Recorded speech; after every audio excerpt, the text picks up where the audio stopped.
right. Well, I think we'll go ahead and get started, and others can trickle in as we do our intro. So thank you all for joining us today. It's much appreciated.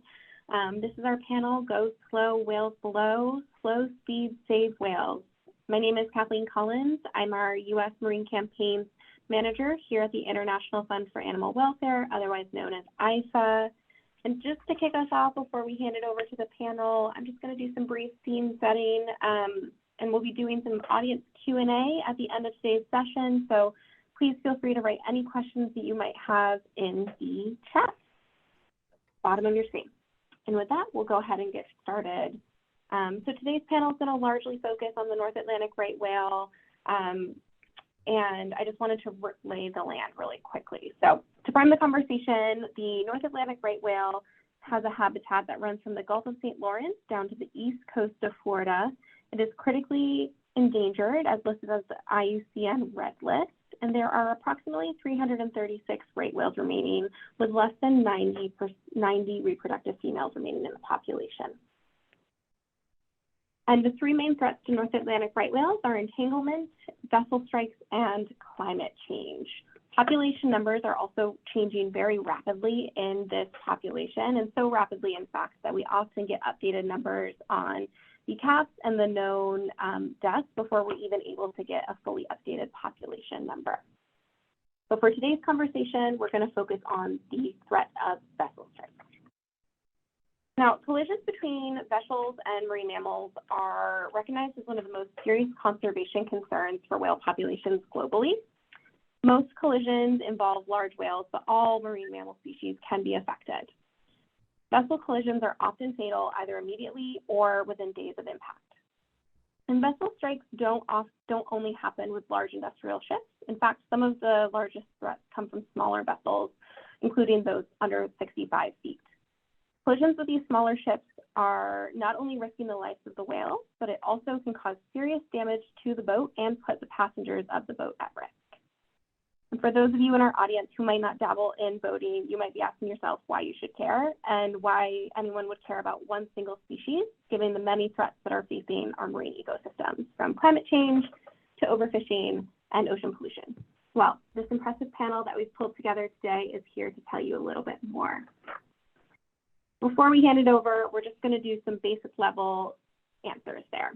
And at the very baseline, whales are important for a healthy ocean biodiversity. Whales support the whale pump system, which is essentially a carbon system within the ocean, and they help it through carbon sequestration. So enhancing conservation measures for whales not only benefits the individual whale species, but at the end of the day, it greatly benefits humans and the larger planet climate system. I would also be remiss if I didn't note that there is a significant cultural and economic importance when it comes to whales, not only North Atlantic right whales, but all whale species. And the loss of any whale species, specifically if it was preventable, would be devastating on numerous levels. So without further ado, and with that very, very top line understanding shared, I'm so pleased to introduce you to our panel for today's conversation. To start, we're joined by Mo Brown, Senior Scientist at the Canadian Whale Institute, Shauna Fry, Outreach and Citizen Science Coordinator at the NOAA Channel Islands National Marine Sanctuary, Dave Wiley, Research Ecologist at the NOAA Stellwagen Bank National Marine Sanctuary, and Brian Sharp, Director of Marine Mammal Research and Rescue here at IFA. And I'm going to go ahead and kick off our structured questions, and the first one's going to go to you, Brian. So from your experience, how has the threat of vessel strikes from boats of all sizes, including recreational boaters, changed in the past years? And what do you predict will happen in the next 5 to 10?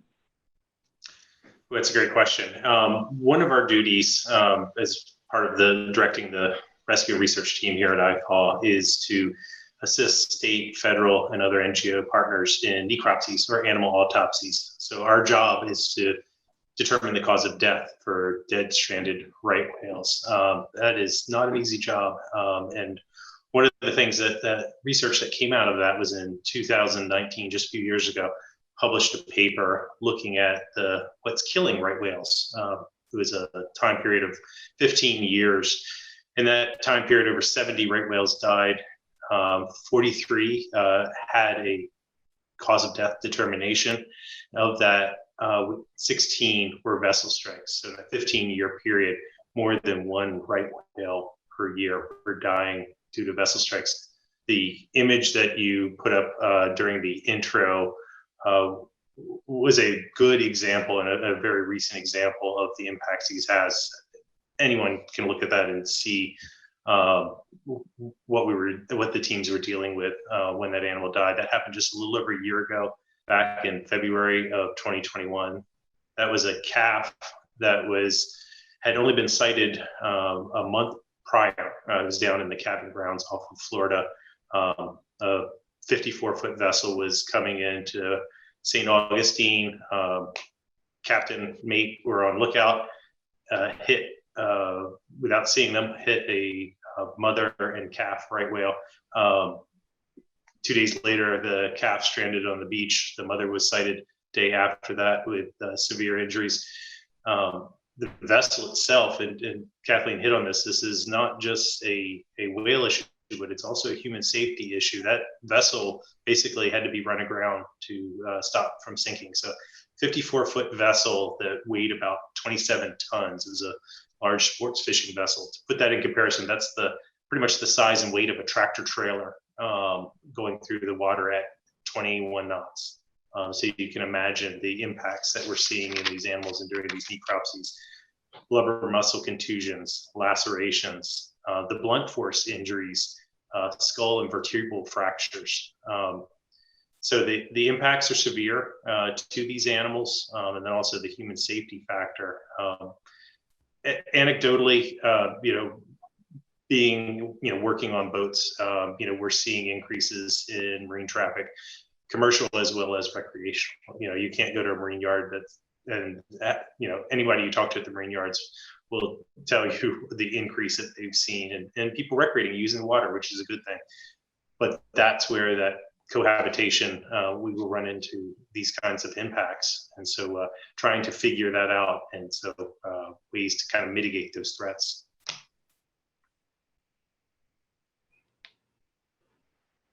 Great, thank you.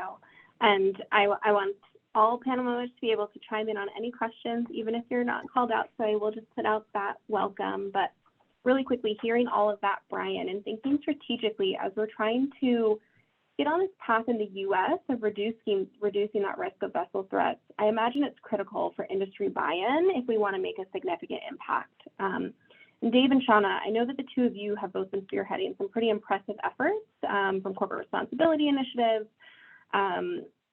to industry buy-in. Can you tell us a little bit about those projects and what the industry response has been? And if there are any specific elements that have worked particularly well that we could expand on, I would love to hear those as well. Sure. You want me to jump in first, Shauna, and then pass it over to you? Sure. We've been go for it. Having a program called Right Whale Corporate Responsibility since 2010. And basically what we do is we use the Coast Guard's Automatic Identification System, AIS, to track vessels that go through NOAA's seasonal management areas. And seasonal management areas are part of the ship strike rule that says that ships have to slow down to 10 knots or less in particular geographic areas, particularly at particular times of the year when right whales are known to aggregate. So thanks to AIS, we can now track those vessels and their speeds going through these SMAs, and we send out report cards to vessels on how well they're doing. We track each one of their transits and then grade them by were they compliant or how compliant they were. Now, the nice thing about that is that we're able to then give them grades, and we send out corporate responsibility certificates to anybody that gets an A or an A+. And this has really been received with great enthusiasm by certainly the parts of the industry that get A's and A+. They really like to be able to show their clientele that they are concerned about right whales, that their activities are being noticed, and they're not only being noticed, but they're noticed in a very positive manner. And so they often highlight these certificates in their newsletters and promotional materials. And so it's been really, really gratifying to see how they're embracing the corporate responsibility program and really right whale conservation in general. And our area in Boston probably has the most management actions in terms of shipping of any place in the world right now. And the port is still growing in terms of volume. We're getting great response from the industry in terms of their right whale conservation methods and efforts. And we just see it as a really, really nice way to get industry not only joining the right whale protection movement, but also in recognizing those that are really doing the best efforts. And of course, the best outreach is between shipping companies. So when some companies see how well others are doing, that really brings up their response to try to emulate these companies. And so our response is about 86, 87% of our transits now are in compliance with the NOAA right whale ship reduction speeds. So we think that's really, really encouraging. And we've really exported that program around the world right now. So one of the things we try to do at the Stellwagen Sanctuary is pilot innovative conservation methods and then export them. And that's a good example of that. Done. And just to highlight and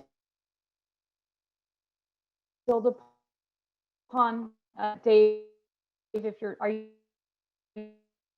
done? Oh, Shauna, I think we're having some issues with your audio.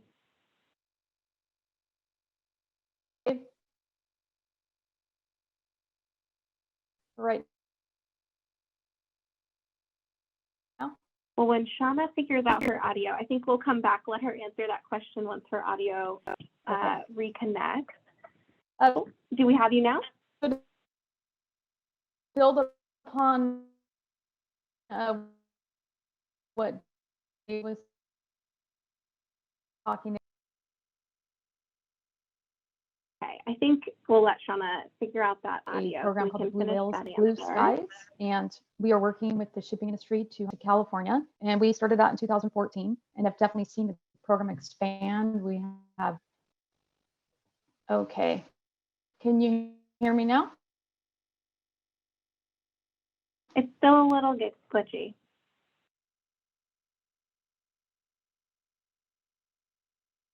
Oh, and we lost her totally. All right, everyone. Thank you and apologies. The joys of Zoom. While we wait. I'm sorry. Oh, there she is. She's back. Okay. Sorry about that. This is just how it works.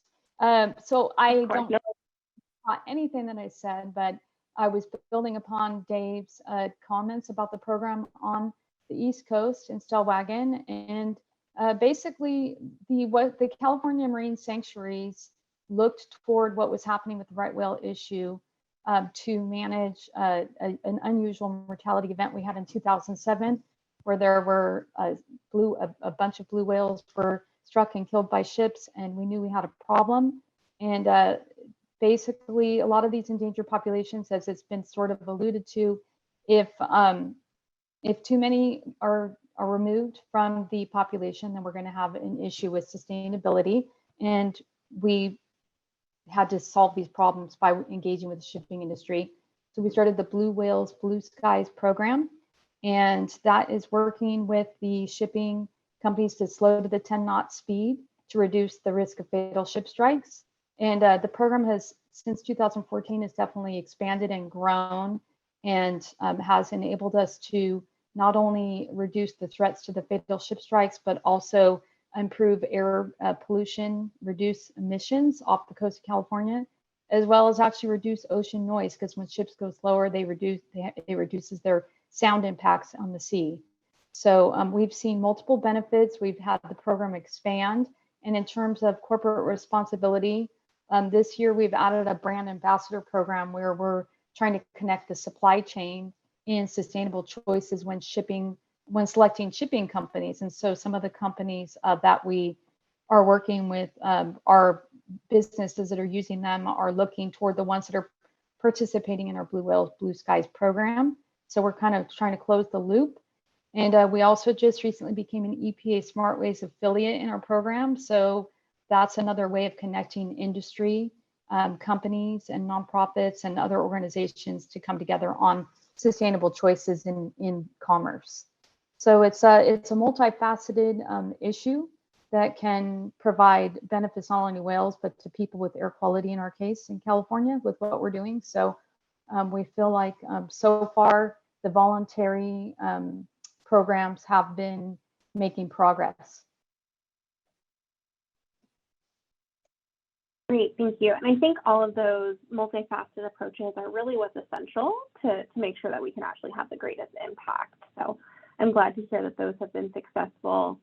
Recognizing that the range of the North Atlantic right whale also goes up into Canadian waters, of course. Mo, can you tell us a little bit about what's been happening in Canada and if there are any pointers that the U.S. might be able to take from some of the successes that you all have had up there in recent years?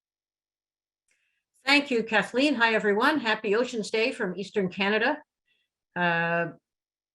Things really changed for right whales in about 2017. Prior to that, there had been really good efforts to reduce the risk of vessel strikes in Canada, working through the International Maritime Organization to relocate shipping lanes away from the high concentration of right whales in the Bay of Fundy, right whale critical habitat, and to get an IMO sanctioned area to be avoided south of Nova Scotia on the Roseway Basin. That was done, they were done in 2003 and 2008 respectively. Unfortunately, the right whales have relocated due to climate change to an area in the Gulf of St. Lawrence, which is, if you're familiar with Cape Breton, Nova Scotia and Newfoundland, that would be how the whales get into the Gulf between those two provinces, and then they swim over towards northern New Brunswick. So in 2016, Canada passed what was called the Oceans Protection Plan, and they identified 3 iconic species for the country to do more to protect. The southern resident killer whale out west off the coast of British Columbia and Washington State, the St. Lawrence estuary beluga in the river in Quebec in the St. Lawrence River, and the North Atlantic right whale in Eastern Canada. So they had already started to put more effort, more funding, more awareness into this species in Eastern Canada than had been seen in previous years.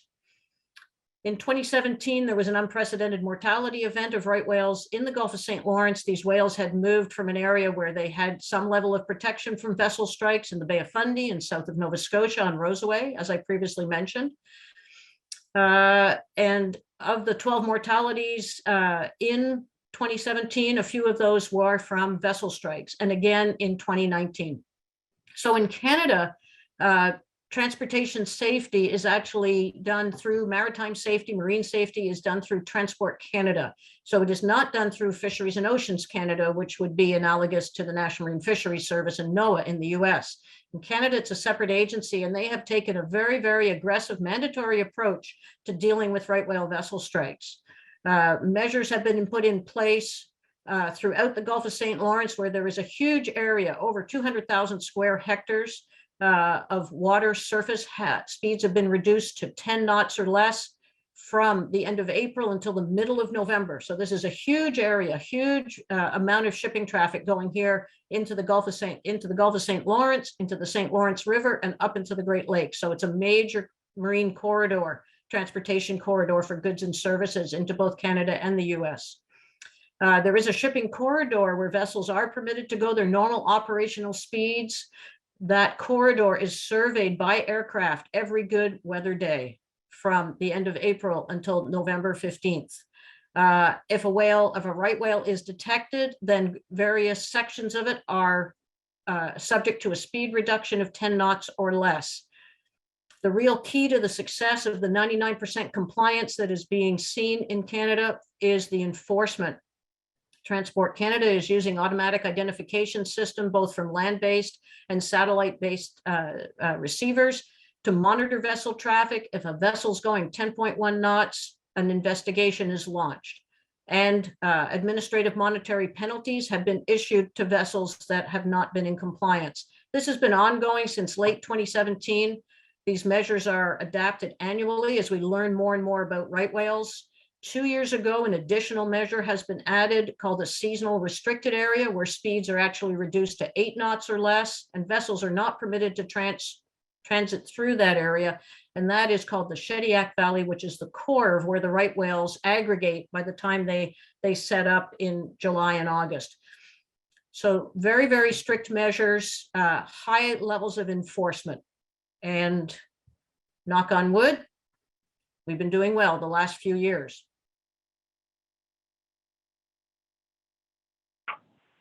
Fantastic. Thank you for that. And I know from that answer, as well as what we've heard prior from Dave and Shauna, it really sounds like technology is one of the keys to a successful path forward here to increasing our conservation measures of right whales, whether it be the AIS technology or some other tech advances. What have we seen in recent years, and how have some of these technological advancements really progressed conservation efforts, and where does citizen science play into that? I know, Shauna, you've had experience tying the two together. Could you expand a little bit on how citizen science is able to benefit from the technological advancements? Yeah, definitely. And I think what Maura was talking about with the enforcement in Canadian waters, technology definitely has played a big role in it. And AIS, which is the ship tracking, allows us to see the speeds of the vessels and keep track of, how many are in certain areas where there's a co-occurrence between whales and ships, and helps us to better manage these dynamic areas, because we're trying to predict where whales are in terms of near shipping lanes, and sometimes they overlap. And so dynamic management is key. And so we've had just an explosion of technology over the last decade. If you think about the AIS on ships, GPS-enabled mobile devices, autonomous technology, artificial intelligence, these are all tools that are being used now. Acoustic detections at sea, these are multiple tools that we can use. And the advancements in mobile technology has definitely enabled us to have a more robust citizen science effort to inform these dynamic management areas and these programs. And so that's kind of where I come in, is I build capacity among citizen scientists in the Santa Barbara Channel and Channel Islands National Marine Sanctuary region, using an app, which is part of innovation of there's a family of apps that thankfully with the different partners, including IFA, starting out with the Whale Alert app, which we looked toward, I mentioned earlier, we looked toward what was happening on the East Coast with the right whales, and the Whale Alert app was born there. And we naturally adapted that for use on the West Coast. It's evolved, and we've developed an effort-based citizen science app for collecting marine mammal sightings. We worked with BOEM on further developing it to add more than just whales for species of concern. And Conservive-O has helped us develop these apps. So the innovation and the partnerships are really key to getting these tools in the hands of our citizen scientists. And that gives us near real-time data that we can use to inform, again, the areas where whales and ships are co-occurring. So the public can get involved. They can become volunteers in marine sanctuaries and learn how to participate in these citizen science programs. And then the Whale Alert app can be used by any recreational boater, or even a ship transiting shipping lanes for that matter, to report whale sightings. So it's really the power of the crowd in using this technology. We've come a long way.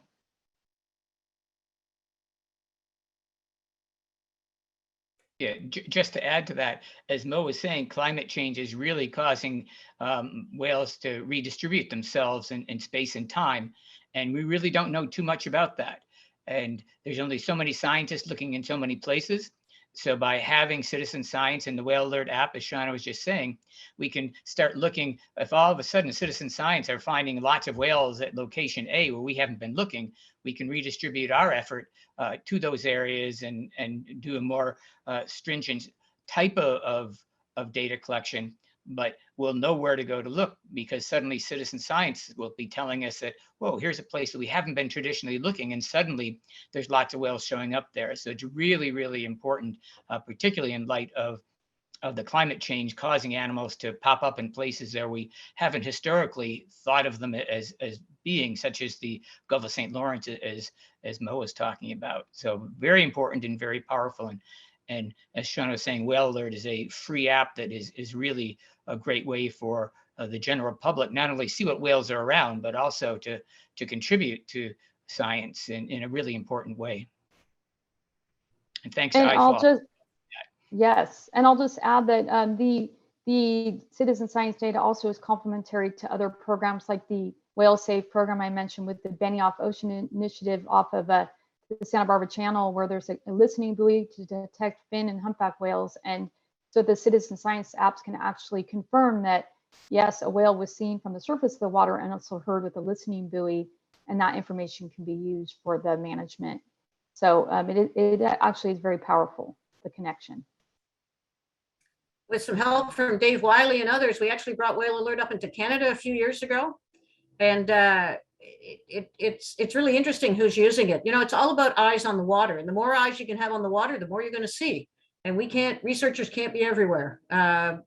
So we are also getting this into the hands of the fishermen, snow crab fishermen in particular. And we actually charter a snow crab boat for some of our research up in the Gulf of St. Lawrence. And they all have the Whale Alert app on their phone because there's acoustic gliders in the water that are equipped with hydrophones, and those detections, acoustic detections, are displayed on Whale Alert. So you can actually get on there and look and see where these gliders are detecting right whales.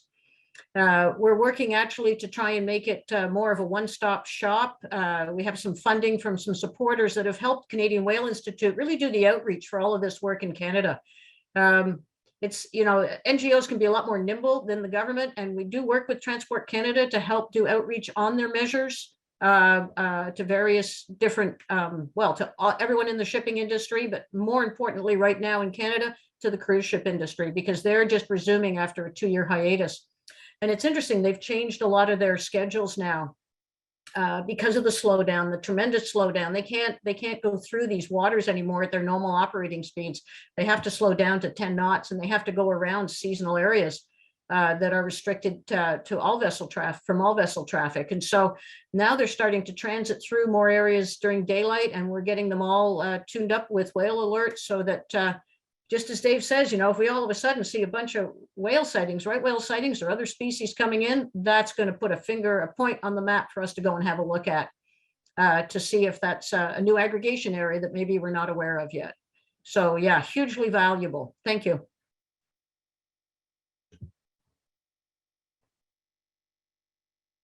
Fantastic. Thank you all. Yes, we are very big fans of Whale Alert here at IFA, and I did drop the URL in the chat so everyone can go ahead and check out that website and download that app.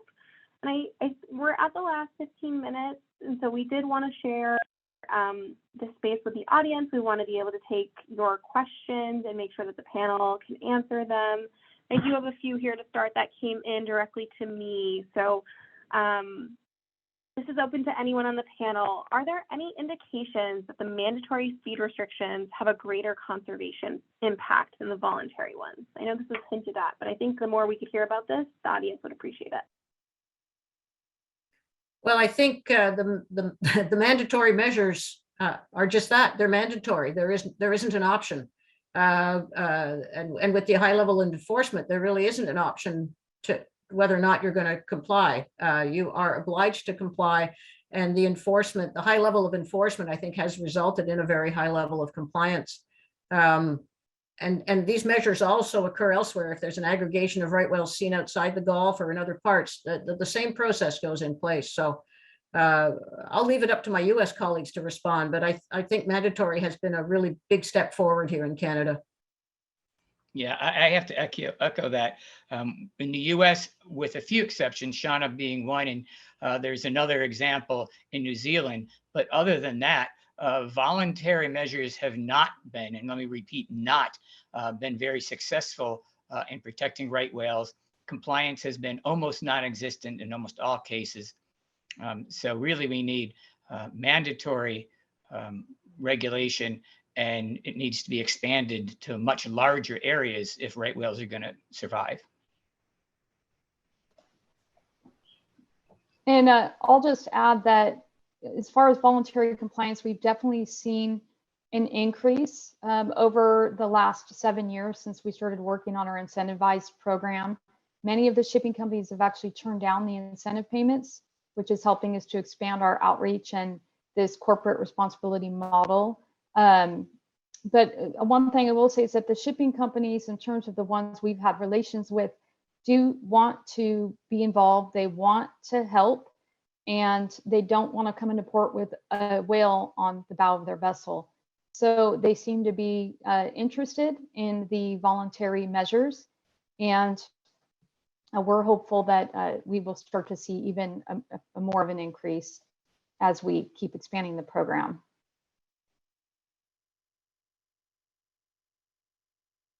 That's great. And Mo, jumping back up to Canada real quick, we just had a question come in. So in the actual compliance aerial surveys that you mentioned, the audience is curious how those are supported and who makes those possible. Since we don't have that in the US, is that a system that we could emulate here, or how is that supported and implemented up in Canada? Yeah, so Transport Canada does have what's called the NASP program, National Aerial Surveillance Program, and they didn't previously fly to look for right whales and clear shipping corridors and let shippers know if they're free of right whales or not. They didn't do this prior to 2018, but because of Canada's stance on trying to solve this vessel strike problem in the Gulf of St. Lawrence, Canada has stepped up with an unbelievable amount of surveillance effort. So just to give you an idea, Transport Canada has 2 aircraft. These are Dash 8s and Dash 7s. Perhaps you might have flown in one if you'd flown to a small Canadian airport. And DFO Science, Fisheries and Ocean Science, also has a Twin Otter and 2 Cessnas that are out doing regular surveys. So this, and the NOAA plane from the US comes up and does dedicated right whale surveys at critical times of the year when more help is needed. So the level of surveillance is beyond anything I've ever seen.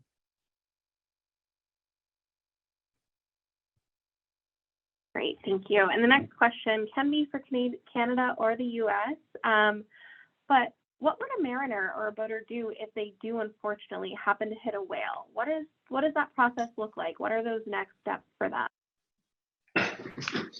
One of the things that we always encourage people to do if a mariner does accidentally hit a right whale is to report it immediately to the Coast Guard, because what that'll do is that will the report will be relayed on.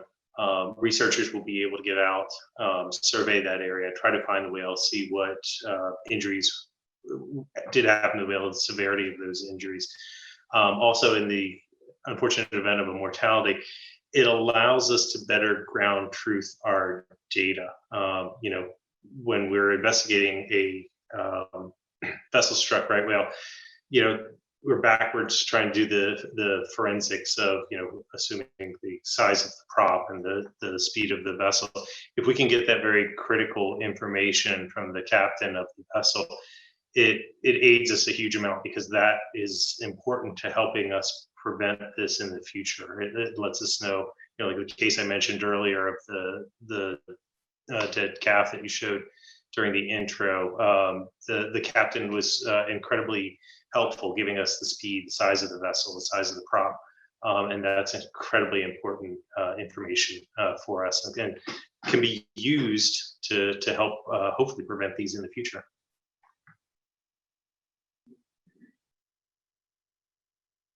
And folks are asking me, why don't the whales just swim out of the way? Why are they not able to help avoid these collisions?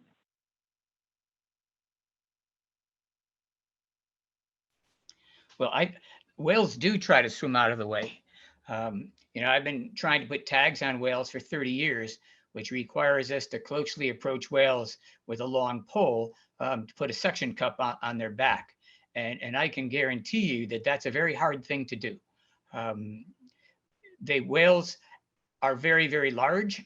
And in my opinion, they have a personal space around them that is not that big. So I can get within probably 30 feet of a whale really easily. 10 feet of a whale, they don't like that at all. And they're doing all sorts of things to try to get away from you. The faster a boat is approaching them, the more quickly they're going to invade that personal space where the whale starts to react, and then they get hit. So slow boats give whales more time to react. Fast boats give them almost no time to react. So that personal space is invaded before they can actually be aware of it, and they end up being struck. So that's why speed is a really important aspect of protecting whales. Fast boats are much more likely to strike and kill whales, slow boats much less so. But they do react to vessel presence just, again, because they're so big, they don't recognize a threat until it's really, really close to them.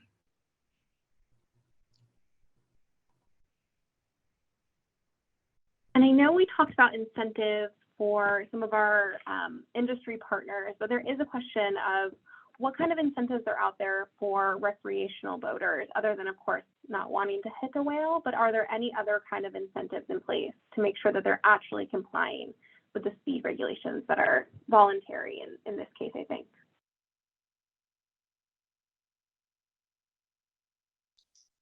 Well, I think the big one is we have to get it out there that it's very dangerous for them. They have this feeling that maybe, where the large boats don't think whales respond, smaller boat people thinks that the whales will just get out of their way. And that's not the case, particularly because they're going very, very fast.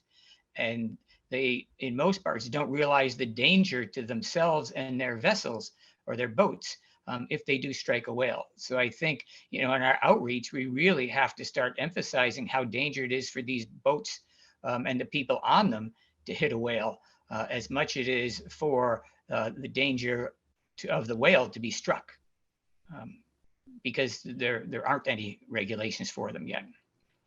In Cape Cod Bay, Massachusetts, however, all boats, including recreational boats, have to go 10 knots or less. Massachusetts has really, in many ways, been at the forefront of a lot of these right whale protections, and I'm proud to be part of Massachusetts.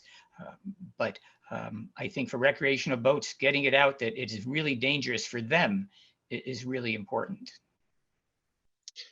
And to follow up on that, the example that we've had talked about several times during this, in that case, that vessel was sunk. The only thing that stopped it from sinking completely is the captain was able to bring it onto a mud flat. But in the post-event interview, the captain said that basically it's a 27-ton vessel, that he didn't think that it was possible that the boat could immediately be stopped going 21 knots, but that is exactly what happened. The stern of the vessel came out of the water, bent a propeller shaft up into the vessel, and the propeller was actually ripping apart their own transom. So it just gives you an idea of the impact and the forces that are at play when these vessel strikes occur. So yeah, human safety is a huge incentive and big component of this as well. And also when vessels are near whales, whales can breach. And we've seen that also happen, where a whale will breach and land on the vessel and can cause injury or death. So that's another reason to stay clear. And the National Marine Sanctuaries has wildlife guidelines. We really try to promote that the public becomes aware of keeping those safe distances.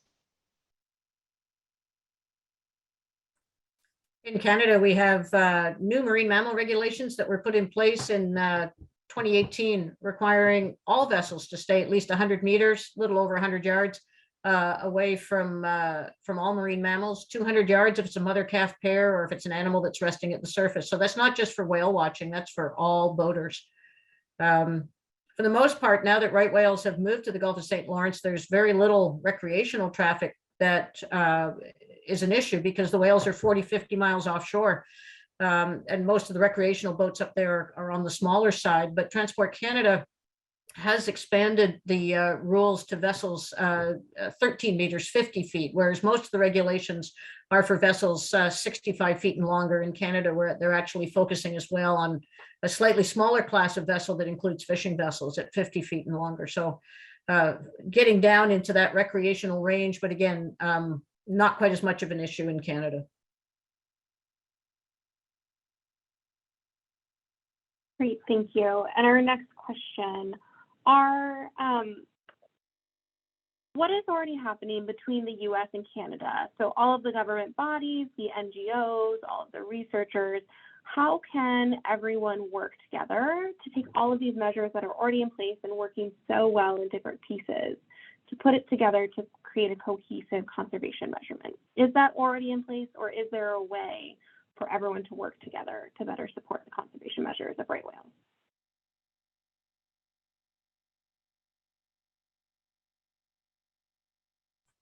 We're all being way too nice to each other. With the case of right whales, we have what's called the North Atlantic Right Whale Consortium, which is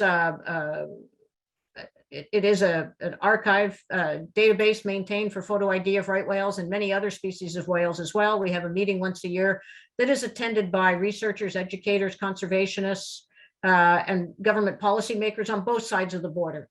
And so effort is made there. The problem is there are different regulations in the two countries, and that has not really been addressed. Canada has taken on what they're doing in their way, according to their regulations, and the United States is doing something a little different. We are going more with mandatory measures, and so I think in the U.S. It would probably be helpful to the mariner to have a level playing field. I know certainly in conversations we've had with mariners at various advisory group meetings as these regulations were put together, mariners like a level playing field. They want everyone to be doing the same thing. That reduces advantages to people who perhaps don't obey speed limits, for example. They can get to port more quickly. And a shout out to the mariners that are complying with these measures. You know, it's changes their everyday operations. And so I always like to recognize that. But in the U.S., I think I'll let my colleagues respond, but I think I think some mandatory measures for right whales would help in some really key areas. Yeah, as I said before, I think mandatory measures are way better than voluntary measures for a bunch of reasons. But I know that there's a lot of conversations between our Greater Atlantic Fisheries Office in Gloucester and the folks in Canada. Also, our people in Silver Spring have a lot of interaction with the people in Canada. So there is, you know, you've got all scientists here, not managers. So it's harder for us to answer that question specifically. But I know there is a lot of cross-pollination and attempts to share information between the two governments. And hopefully that'll continue and be productive in the future. But there's certainly a lot of interest in attempts to do just what you're talking about, Kathleen, or whoever the questioner is.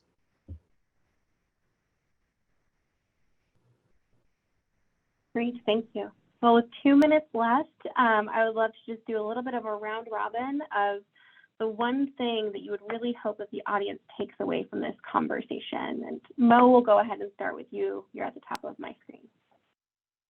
All right, thanks, Kathleen. Big shout out to the mariners who do comply with regulations, whether they be mandatory or voluntary.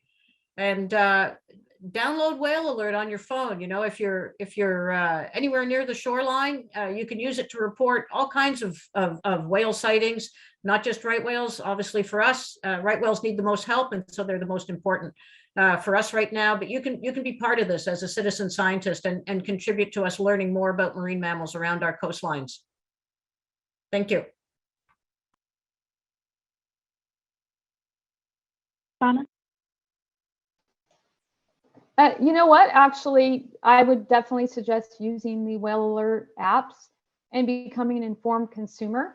So if you are, if you're purchasing items and you want to try to kind of dive into what the supply chain is, start looking for companies like on the West Coast, the brand ambassadors. So for example, we have a coffee company called Summit Coffee Company that just started working with our brand ambassador program, and you could go and buy their coffee instead because they're tracking sustainable shipping companies. So become involved that way, become involved in your marine sanctuaries and in the protection measures, and definitely, if you're out on the water, help report whales.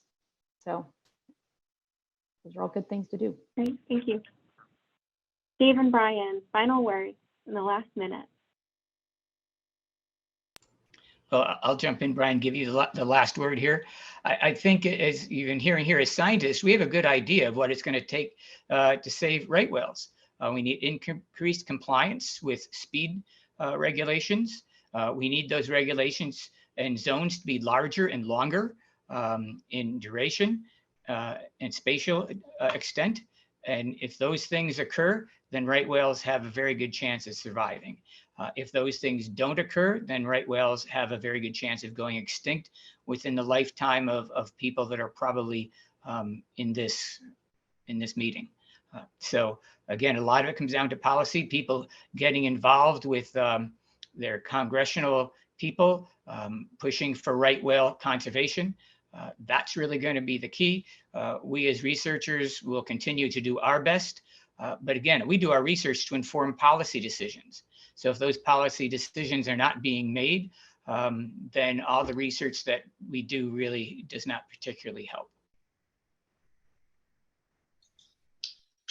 Echo what the other panelists have said, and education awareness, getting the word out on all levels, because we're facing the alarm bells ringing for this population. Absolutely. Well, thank you everyone for joining us. I hope that is helpful. Be sure to download Whale Alert, and I just want to thank all of my esteemed panelists here. This was a lovely conversation. So thank you very much. Appreciate it. Bye all. Thanks. Bye, everyone. Thank you. Bye, everybody. Thanks, Kathleen. Thank you. Nice job, Kathleen.